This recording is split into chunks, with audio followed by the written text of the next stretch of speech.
That summer, I made a decision I would come to regret.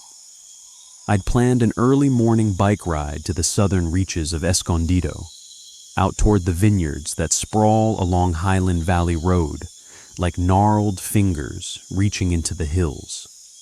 60 miles round trip, no electric assistance, no shortcuts, just me, the machine, and the empty roads before dawn.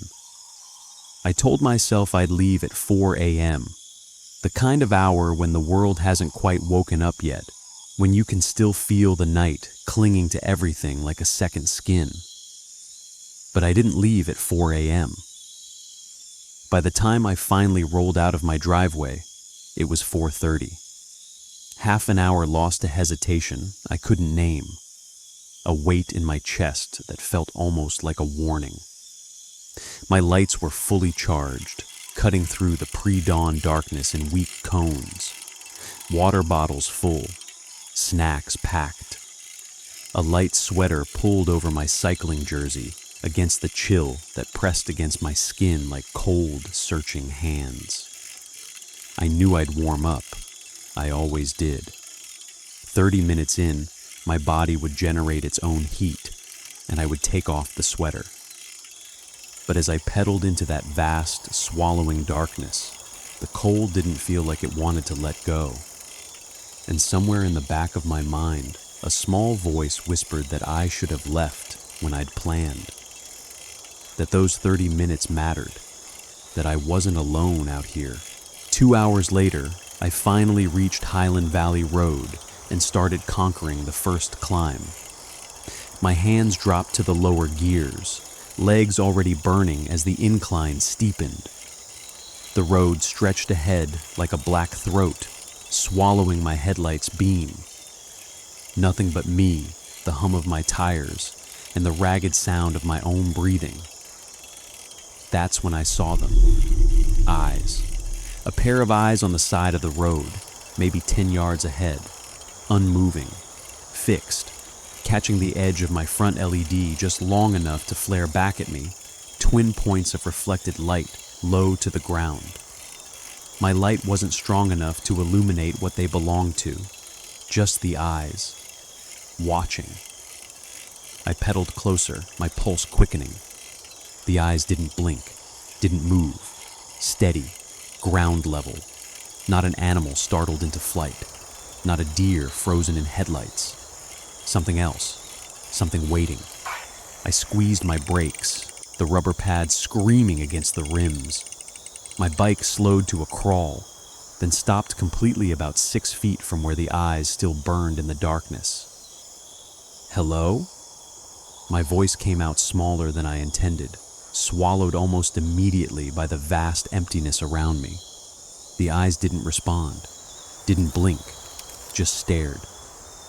I fumbled for my phone, my fingers clumsy with cold and adrenaline, and turned on its flashlight. The beam was stronger than my bike light, cutting through the darkness like a blade, and there was nothing there. No animal, no person, no eyes. Just an empty stretch of roadside brush, the dry grass swaying slightly in a breeze I couldn't feel. I swept the light back and forth, my heart hammering against my ribs. The beam caught nothing but rocks, weeds, and the skeletal branches of a dead manzanita tree, reaching toward the sky like arthritic fingers. Reflection, I muttered to myself. Just a reflection off something. Glass, metal, something. But I didn't believe it. Not really. Because reflections don't watch you. They don't hold still while you approach, perfectly positioned at eye level, perfectly spaced, like they belong to something living. I clipped back into my pedals, my legs feeling suddenly weak. The climb ahead seemed steeper now, darker. The vineyards that had seemed picturesque in daylight now looked like a maze of twisted shadows, each row a corridor leading somewhere I couldn't see. I should turn back, I thought. I should turn around right now and head home. But I didn't. Pride, maybe. Stubbornness. Or perhaps that same strange compulsion that had made me leave 30 minutes late. The feeling that some invisible hand was guiding my choices, leading me forward into something I couldn't yet name. I shifted gears and started climbing again.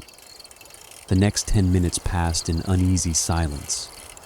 My breathing, the chain clicking through gears, the whisper of tires on asphalt. These were the only sounds. The sky to the east was just beginning to lighten, a bruised purple bleeding into the black, but it only made the shadows deeper, more defined.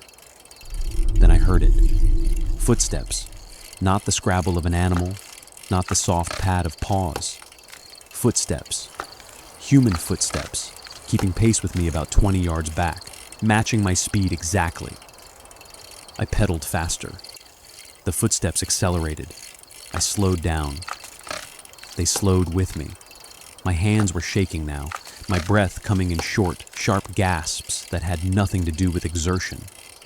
I wanted to look back, needed to look back, but some primal instinct screamed at me not to. Don't look, don't acknowledge it, don't give it permission to be real. But the footsteps continued, steady and deliberate, and I could feel eyes on the back of my neck now, boring into me with an intensity that made my skin crawl. I reached the crest of the hill, and for a moment, blessed relief flooded through me. The road leveled out, then began to descend. I could coast now, pick up speed, put distance between myself and whatever was behind me. I started to pedal harder, faster, my legs burning with the effort. The footsteps broke into a run, and that's when I heard the voice. "You're late," it whispered, somehow perfectly clear despite the wind rushing past my ears. "You were supposed to be here at 4. My blood turned to ice. The voice was wrong, not quite human, too hollow, like words echoing up from the bottom of a well. "Turn around," it continued, closer now, impossibly close. "I've been waiting." I didn't turn around. I cranked my pedals with everything I had, racing down the hill into the growing dawn, my bike light bouncing wildly across the road.